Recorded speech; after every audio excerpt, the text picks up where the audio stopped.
this a good spot here? Got it. Oh, second six. Okay. Yep. All right, second six. Okay, so Gene, tell me about, where you were at the time and what sort of got you interested in the Kosher Kitchen?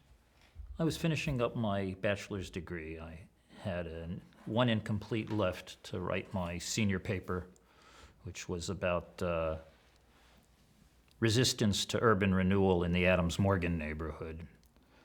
And I had a bunch of friends that were involved in this endeavor. I knew Ira from both Habonim and United Synagogue Youth, and a few of the others in the cohort. And I needed a job. I had moved off campus, and the ideals of the project appealed to me.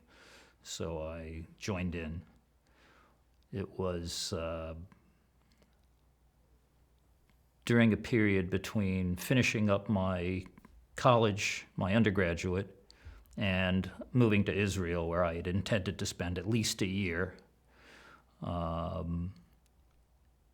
Because Habonim is a labor Zionist youth movement that now called Habonim Dror, that models itself loosely after kibbutz, I already had an orientation towards collective endeavor and self-management, and this dovetailed nicely with that, and the social justice component of the kitchen ideology also fit with my political philosophy. So it wasn't my first exposure to these things, but it nurtured and helped them along. Okay. All right. And when you got there, so you knew Ira from college, is that so? And I knew Leora from Jewish political activism on campus. And I knew a few of the other guys from USY. Mm-hmm. Okay. All right. So I've got a lot of background already, but what was going on at the time, Nancy, in terms of I know that you were 15 at the time. Yeah. What was going on culturally around you at the time that you decided to join the Kosher Kitchen? What was happening? Well, I was a little too young to have been really a coming of age in the 60s. Okay. I remember specifically in 1968 with all of the turmoil, I remember the riots after Martin Luther King was killed, and I remember this feeling of the campus activism, the anti-war activism, this is passing me by. I'm too young to participate. I was outraged. I was so outraged that I organized a student strike when I was in 6th grade over playground balls. A teacher wouldn't give us our playground balls. And I organized a student walkout, and we refused to go back to class until the principal met with us and met our demands. It was very childish, obviously, but I had this feeling the whole time that I was missing a very important period of activism. And that's one of the reasons that I was so drawn to the Kosher Kitchen. When I say that I had low tolerance for doing anything I thought was pointless, if I thought it was meaningful, I had endless energy for it. So there was a lot. I was already kind of radicalized by participating in Habonim, but also my parents.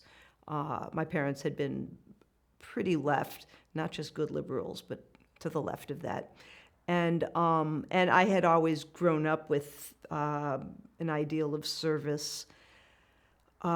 So I remember being at my Habonim camp when Nixon resigned. There was no TV, there was no radio, nothing like that, but we were all gathered together, and they found a TV and plugged it in for us to watch Nixon resign. And I was really looking for something meaningful to do. A lot of the stuff that had been going on, a lot of the political stuff that I had been so interested in was really coming to its end by then. And so I was looking for something to be part of.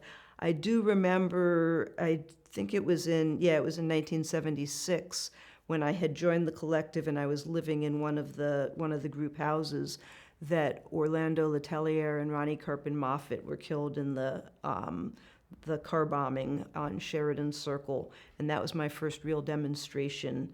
Bill and Rachel drove, and I rode in the car with them to that. And I remember having to learn how to chant while it makes you very self-conscious to be chanting while you're walking around in a circle around Sheridan Circle. And that's when I learned how to not be self-conscious when I was chanting. Okay, it's a great answer. And Jean, how about for you? I mean, what was your perception of what was going on at the time that you joined the Kosher Kitchen? If you give me, sort of, explain that to me. Well, that was the period, I guess, when Ford was succeeded by Carter. The Letelier assassination is also a strong memory, and the demonstration afterwards. And I happen to have known Ronnie Carpin Moffett, who was killed with him, his assistant. She had attended a few meetings that I was involved in earlier. Let me make No, you're doing fine, but I realize my question was a little general.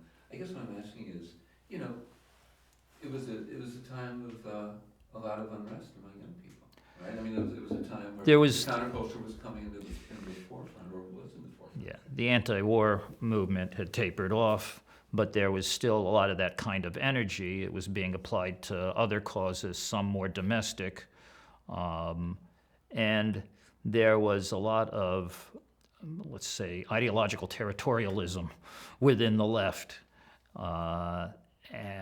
Part of the experience at the kitchen was figuring out where we fit together with those different, with the balkanized ideology of the left. We had 2 strikes against us. The Jews were suspicious of us because we were leftists, and the left was suspicious of us because we insisted on asserting our Jewish identity, and navigating those shoals was often difficult. Yeah, that's a great way of putting it. Nancy, you had mentioned Habanim, and I think a lot of people who see this film might not know what that is. Could you tell me briefly what is Habanim? It's called at the time that I was a member, it was Habonim Labor Zionist Youth, and I think a lot of progressive parents were sending their kids. My parents didn't grow up in Habonim, but a lot of my friends had parents who grew up in Habonim, and it had come out of the early Zionist movement that was all socialist. Or the kibbutz movement. I think that's why they wound up all on kibbutzim. I don't really remember. I was 10, I think, the first time. My first summer at a Habonim camp, I was 10. I went with a friend who didn't actually stay there. That was her only year, and I was immediately sucked in. The thing I liked so much is the thing that a lot of other kids were trying to shirk. We had a 2 or 3 hour period every morning of work, real work. I loved doing real work. I was even when I was 10, I really didn't like pointless work. And so I immediately jumped into the landscaping crew, and we could clear out large areas with grass whips. I learned how to mix mortar and build a brick wall. And so it was labor that was what I was most interested in. And then as you got older, once people graduated high school, they usually went to live for a year in Israel on a kibbutz. Okay, great. Thank you for giving me that. So working in the kitchen. Well, Nancy, you were the youngest member of the collective. Yeah. Tell me, how old were you when you started working there? What was that like for you as a young person being with all these college students? Well, I was 15 when I first started. That was volunteering, and I was volunteering. I think it was a matter of I was volunteering about 40 hours a week when somebody figured out that it would be probably a good idea for me to join the collective. Once I joined the collective, I was working more like 80 hours a week because I think I didn't join until I was about 16. And that was the summer of 1976. There was a lot going on. There was the bicentennial, the People's Bicentennial, the huge 4th of July bicentennial parade. We had an ice cream truck that someone had some connections. The GSA, I think, was giving out spots on the parade route, and we had an ice cream truck. We were selling ice cream bars for a quarter, and we made over $1,200 with that ice cream truck for the Kosher Kitchen. And we also catered the People's Bicentennial, which was at All Souls Church. We made sandwiches, hundreds and hundreds of sandwiches, and sold them for that. There was also, in 1976, the Folklife Festival. I believe that we were, one of the countries was Israel, and so we had, again, I saw it as having a purpose. I rode my bike, which was only a 5-speed, from Silver Spring down to the mall every day for a week, and then back up, which was uphill the entire way. But I was young, and spent the entire day in a tent in 100-degree weather, cooking falafel over a deep fryer. And I think because it was so hard, it felt more meaningful. And I did it day after day. So it was there was the Folklife Festival, there was the Bicentennial, there was the Bicentennial Parade. All of that was going on, and that's how I think that was just after I joined the collective, or maybe I joined the collective just before that. But it was really just a smooth transition from volunteering to being a member. The big issue was that I then moved into one of the 2 group houses that they had. And I was 16 at that time. And I wasn't I had good parents. I had to rebel even though there was nothing to rebel against. I came down to breakfast one morning and told my father I wouldn't be home for dinner. When he asked me why not, I said, because I'm moving out, which, looking back on it, was really obnoxious. And I moved that day into one of the houses. I did not know this until I got back together with Rachel a couple of years ago. I didn't know, and I would have been outraged if I had found out. My Rachel and Bill and the people in that house met with my parents at some point when I didn't know about it and wasn't around. It must have been kept very secret because I really would have been angry. And my parents were making sure that they'd sort of look after me and keep me out of trouble. I was a very rebellious kid. Yeah, go ahead. You said your parents said they would look after you and keep you out of trouble, but I think you meant My parents said, yeah, my parents were assured, I believe by Rachel and Bill, that they'd look out for me. And Sam also lived in that house. Sam Weintraub and Wendy Kagan also lived in that house. I never had the sense that anybody was looking after me, but they were making sure. I actually never got in any trouble. I was a very clean and sober kid. I wasn't using drugs. I wasn't drinking. I wasn't having sex until some time slightly after that. But I always got my schoolwork done and got A's in class, but I was just rebellious. I didn't want to be a kid any longer. And so it was a transition with the Kosher Kitchen. It was a transition just very smoothly. I went from volunteering to working, but moving into one of the houses was a bigger deal, and I thrived there also. Great. You want to take a sip? Yeah. Yeah. Okay. Well, that's great. And Jean, were you also living communally at that time? I didn't live in that house, in either of the Kosher Kitchen houses. I lived in the Beit Habonim, where I had an active leadership role, and which was also collectively run. But my commitment to the youth movement predated my involvement with the Kosher Kitchen, and so that's where I stayed. There was a problem with that in that that house was a a block from one of the best ice cream parlors in Washington, Giffords. And I didn't have a car. My Kosher Kitchen friends would come to pick me up to take me to work in the morning, and as long as they were there, we'd stop for ice cream. And then they'd drop me off at the end of the day, and as long as we were there, we'd stop for ice cream. And then I might have a youth movement meeting, and the leaders would come early to prepare for the meeting, and as long as they were there, we'd have ice cream. And after the meeting, all the kids would adjourn and go for ice cream. I was fat. That was the most I ever weighed because of that location. But the two involvements also dovetailed well. And one of the reasons, that is the Habonim involvement and the Kosher Kitchen involvement. And one of the reasons Nancy thinks I may have driven her there the first time is because the kids, the movement members, would take interest in what their more adult exemplars and peers were doing, and so many of them received exposure to the kitchen during that period. It was ironic that my work at the kitchen made me the arbiter of kashrut in the house, in the Habonim house, a role for which I didn't feel fully qualified, but I was the one-eyed man in that kingdom for kashrut, so that was my advantage. What did you I'm talking to people about what they took away.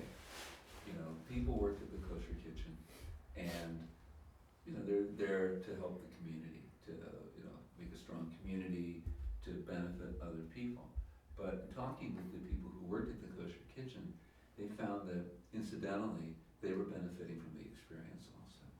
So, Jean, what kind of benefit do you think you got from the experience of working at the Kosher Kitchen? And if you could sort of set that up for me. My questions aren't part of the film, so if you could sort of like put it into some sort of frame. I think what I gained from the Kosher Kitchen, I think I said earlier, was not initial exposure to these concepts, but practicing them. Let me just ask you to start again. I know you said this part of this earlier, but since we may not... May not, oh, got it, okay. So, I did not gain initial exposure to the concepts of collective endeavor and what we call today intentional community in the Kosher Kitchen. I had a sense of that from kibbutz and from Habonim's modeling itself after kibbutz. But I did gain a more sophisticated understanding of what that required. The hours spent in intense discussion of how to proceed. When a problem arose, it wasn't something that one of us would just make a snap decision and resolve. Whether it was a question of non-Jewish volunteers pouring wine, which jeopardized the kashrut because Orthodox people are told not to drink wine from the hands of a non-Jew. It could lead down the slippery slope towards assimilation, towards lapse of observation, or whether we should serve Coke in the restaurant or not. These things were hotly debated, and it made me realize that collective endeavor, rather than abdicating your responsibility to a higher authority and a hierarchy, took tremendous stamina, energy, involvement. You earned your self-management by exercising these efforts. And I took less likely what kibbutz required to work effectively, and I could apply those lessons to future jobs. The places where I was happiest working in my career were more collaboratively run. And how to do that well was helped by my experience at the Kosher Kitchen. Did you go into working at the Kosher Kitchen thinking that you were going to benefit from it, or was that something that was incidental? It was incidental. I went in. Sorry, what was this? It was working at the Kosher Kitchen. I was not inspired by what I could gain from it, other than the pleasure of working with comrades, like-minded friends, and new friends.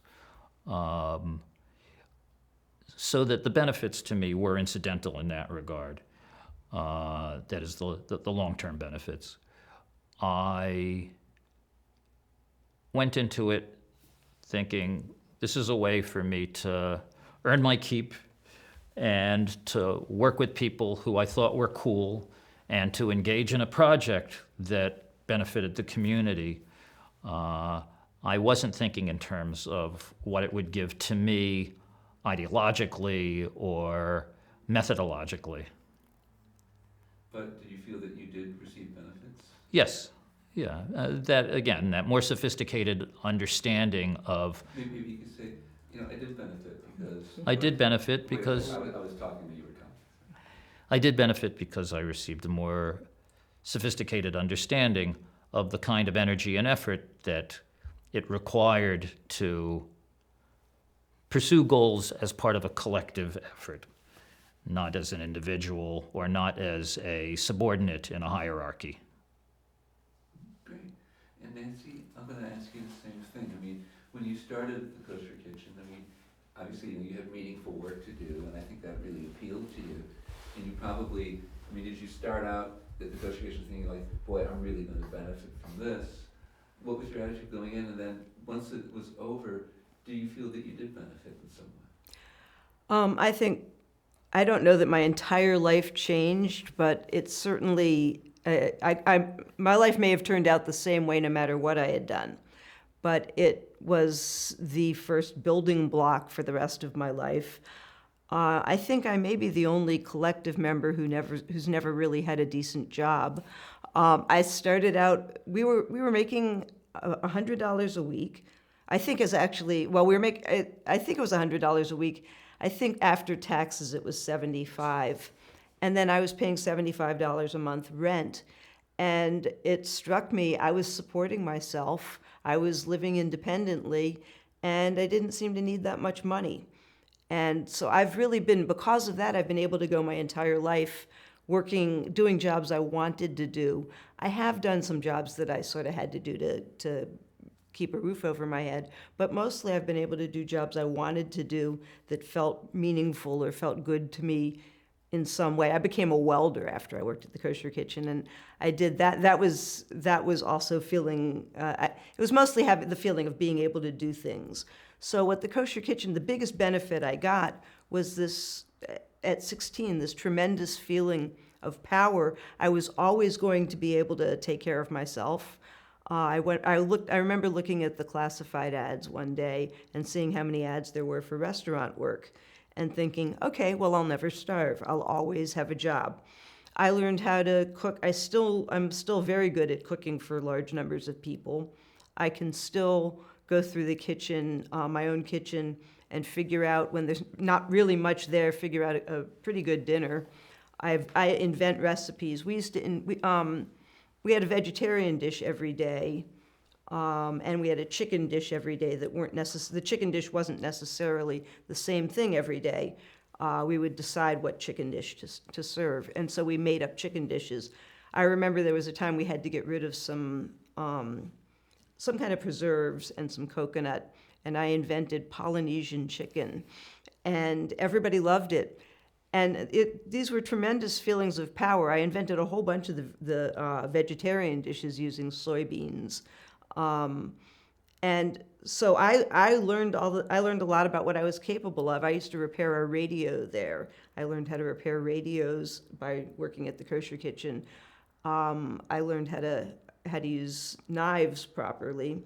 I learned how to wait tables. There were all those things I learned. And then I also did the scheduling. I did the ordering. I ordered the canned goods from a company in Baltimore. and I ordered the meat and chicken from a couple of different kosher butchers, and we'd have problems with them occasionally. They would send us chickens that had more wings and fewer breasts. And I was able to negotiate. I think they thought they could take advantage of me because I had a kid's voice over the phone, and I was able to. I learned how to negotiate with them. I remember telling them saying what kind of chicken has 10 wings and 1 breast, and so I learned how to. There were all these things that I learned how to do. I learned besides supporting myself and surviving myself, I learned these great skills. I also learned the interpersonal skills of going. I never would have learned how to sit through a meeting without the Kosher Kitchen. I've never liked sitting through anything that was just sitting around and talking. And also, once the point's been made, I get the point. And nobody ever talks that way. I don't do it either. Everybody you make your point several times, and then you back it up several times to make sure that people understand. That kind of thing has always driven me crazy. But I learned how to sit through meetings. I learned how to pretend I was listening to people who I didn't agree with. All of that stuff. It was absolutely a foundation for the rest of my life. But it also, I've never really wanted to do any work that didn't feel like it had a purpose. So, and I think the Kosher Kitchen really set me up for that. It was tremendous. It was exactly what I needed right then. I probably would have found something else, but it was exactly what I needed right then. It was perfect for me, and it was a tremendously important period. The other thing I learned, though, was everybody, I think, has said what a great work atmosphere that was. It was everything was collaborative. There was nothing top down. And for 16, 17 years, I've been the executive director of a nonprofit, and I work with the high school kids who are actually employed by us will ask me questions, and I'll generally answer with, well, what do you think? And I generally let them do whatever. They generally are able to do whatever it is that occurred to them. I force them to come up with their own answers to these questions. And I think that my management style has always been cooperative, collective. I always am shocked when somebody refers to me as their boss. That's great. And Jean, can you just tell me what you're doing today and how maybe the Kosher Kitchen tied into that? I will in a moment, but I just want to say I first knew Nancy as a kid at camp, and then as a kid in the city who came to youth movement activities. And one of the pleasures of these reunions is for me to see the creative woman that she grew up to be, and it gives me some joy. So that's an old fart thing to say. What am I doing today? Today I am managing my wife's speech pathology private practice. Mostly it's administrative work for which I don't have great talent. It is collaborative in that we're a duo, we're a team, and we're in constant contact with each other. Where Kosher Kitchen might influence that is the ideological and policy issues that come up in the course of managing this medical practice. For example, we serve transgender people, and trans people have problems because even though the Commission for Medicare and Medicaid and the American Medical Association and other authoritative bodies have said that people who transition their genders should have speech therapy as part of the transitional package. The insurance industry has insisted on defining speech as discretionary in these cases, not as medical necessity, and so they don't get coverage for it.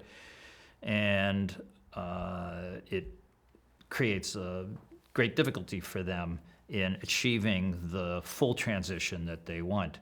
I'm working on a project now to campaign for insurance coverage in these cases.